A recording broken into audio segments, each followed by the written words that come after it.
14 दिसंबर 1971 सुबह 8 बजे श्रीनगर एयरबेस पे धुंध इतनी थी कि सामने खड़ा आदमी न दिखे। अचानक से सायरन बजने लगते हैं, लेकिन रडार पर नहीं बल्कि पहाड़ी की चोटी वाले ऑब्जर्वेशन पोस्ट से एक खबर आती है कि पाकिस्तानी सेबर जेट वैली के अंदर घुस चुके हैं। अब एक लॉजिक लगाइए, विजिबिलिटी 0 है, रनवे पर बॉम्ब गिर रहा है और दुश्मन आपके सर के ठीक ऊपर है। ऐसे में टेक ऑफ करना सुसाइड से कम नहीं था। पर एक 26 साल का लड़का फ्लाइंग ऑफिसर निर्मलजीत सिंह सिक्खो अपने कॉकपिट की तरफ भागता है। बॉर्डर 2 में आपने हीरोइज्म तो देखा, लेकिन ऑपरेशन रियलिटी क्या थी? आज बात करेंगे उनकी जिन्होंने 6 जेट्स का अकेले सामना किया और क्या वजह थी कि उस वक्त श्रीनगर डिफेंसलेस था और उनकी बॉडी क्यों नहीं मिली थी। निर्मलजीत का जन्म 1945 में लुधियाना के इसवाल ढाका में हुआ था। उनके खून में ही IAF थी। उनके पिताजी master warrant officer Tarlochan Singh खुद एयरफोर्स में थे। निर्मलजीत बॉर्न रिबल नहीं थे, वो एक ब्रिलियंट स्टूडेंट थे। आगरा के दयालबाग इंजीनियरिंग कॉलेज में पढ़ रहे थे। एक सिक्योर सिविलियन लाइफ उनका इंतजार कर रही थी, लेकिन 1965 की वॉर ने सब बदल दिया। जब उन्होंने देखा कि कैसे एयरफोर्स के एक छोटे नेट जेट ने पाकिस्तान के सेबर जेट को धूल चटा दी, तभी उन्होंने इंजीनियरिंग छोड़ी और दुंदीगल एकेडमी ज्वाइन कर ली। 1968 में उन्हें मिला number 18 squadron, the flying bullets. उन्हें स्क्वाड्रन में सब ब्रदर कहते थे, क्योंकि वो हर किसी को चाहे जूनियर हो या सीनियर ब्रदर बोलकर ही बुलाते थे। उनकी पहचान थी उनकी भारी भरकम जावा मोटरसाइकिल और कभी न खत्म होने वाला जोश। पर इस जोश के पीछे छुपा था एक कैलकुलेटिव फाइटिंग ऑफिसर। अब आते हैं उस सच पे जो मूवी में हमें नहीं दिखाया गया, जो था 1948 का स्टैंड स्टिल एग्रीमेंट, जिसके मुताबिक इंडिया श्रीनगर में कोई भी परमानेंट फाइटर एयरक्राफ्ट नहीं रख सकता था। ये एक डिप्लोमेटिक कॉन्स्ट्रेंट था और जब जंग शुरू हुई 1971 में, तब नंबर 18 स्क्वाड्रन का एक छोटा सा ग्रुप अगस्त में वहां भेजा गया।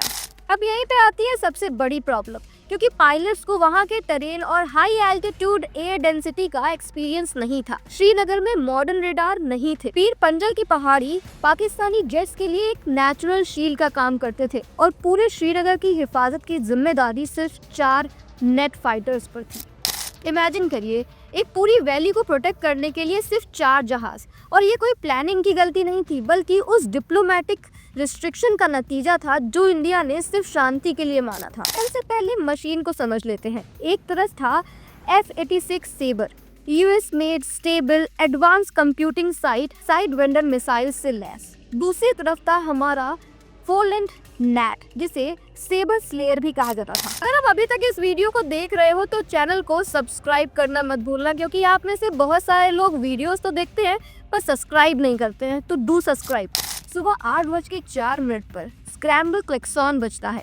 फ्लाइट लेफ्टिनेंट BS गुमान पहले टेक ऑफ करते हैं, पर उसके पीछे जो धूल और धुआं उठता है उससे सिखों की विजिबिलिटी खत्म हो जाती है। निर्मलजीत 20 सेकंड लेट थे। टेक्निकली उन्हें टेक ऑफ अबॉर्ट कर देना चाहिए था, क्योंकि दुश्मन सर पर आ चुका था। पर उन्हें पता था कि अगर वो नहीं उड़े तो एयरफील्ड तबाह हो जाएगा। सिखों ने मौत के बीच में से जेट को उड़ा लिया। 8:06 हवा में पहुंचते ही सिखों ने 2 सेबर्स को इंगेज किया। उन्होंने एक सेबर पर डायरेक्ट हिट किया और दूसरे को भागने पर मजबूर कर दिया। Pakistani air force pilot lieutenant Amjad Andrabi ने सिखों के पीछे लगकर अपनी सारी 1800 राउंड गोलियां चला दी। रेडियो पर आवाज आई, 3 इज विंचेस्टर, मतलब 3 बुलेट फायर करने के बाद भी सिखों का नेट गिर नहीं रहा था। सिखों की मैनोवरिंग इतनी कमाल की थी कि 6 दुश्मन पायलट उन्हें निशाना नहीं बना पा रहे थे। 8:15 पर एट्रिएशंस का मुकाबला कब तक होता? तभी Pakistani air force pilot Salim bag Mirza ने ऊपर से डाइव मारी और सिखों के नेट पर एक छोटा सा बर्स्ट फायर किया। ये आखिरी शब्द रेडियो पर गूंजने लगे, I think I have been hit, गुमान कम एंड गेट डन। उनका कंट्रोल सिस्टम फेल हो चुका था। एयरक्राफ्ट इन्वर्टेड होकर बदगान की एक घाटी पर गिर गया। उन्होंने इजेक्ट करने की कोशिश की, कैनोपी उड़ी, पर एल्टीट्यूड इतना कम था कि पैराशूट ओपन ही नहीं हुआ। मूवी में हमें दिखाते हैं कि हीरो की बॉडी मिलती है, एक इमोशनल फेयरवेल होता है, लेकिन सच कुछ और ही था। उनका मृत शरीर कभी मिला ही नहीं। बैदगम की घाटियों ने उन्हें अपने पास ही रख लिया। पत्नी मंजीत कौर, जिनसे शादी किए सिर्फ 10 महीने हुए थे, उन्हें क्लोजर कभी मिला ही नहीं। उनके लिए उनके दुश्मनों ने भी यही कहा कि उनकी स्किल और करेज रेयर था। एनालिसिस में पता चला कि उनके प्लेन पर 37 बुलेट्स लगी थी। उनका प्लेन एक डेड वेट था, फिर भी उन्होंने दुश्मनों को उलझा कर रखा। उनकी वजह से वो 6 सेबर अपना मिशन पूरा नहीं कर पाए। एयरफील्ड बच गया और एयरफोर्स ने बाद में बैटल ऑफ बसंतर में सपोर्ट दिखाकर इंडिया को जीत दिलाई। आज हम 2026 में हैं। एयरफोर्स बदल चुका है। हम नेक्स्ट से राफेल और तेजस तक पहुंच गए हैं, पर एक ब्रूटल सच आज भी है। 1971 में हमारे पास स्क्वाड्रंस की कमी नहीं थी। तब हमारे पास 42 स्क्वाड्रंस थे। आज हम सिर्फ 31 पर हैं। MiG-21 रिटायर हो रहे हैं। टेक्नोलॉजी बदल रही है, पर क्या हमने नंबर्स की कमी पूरी की है?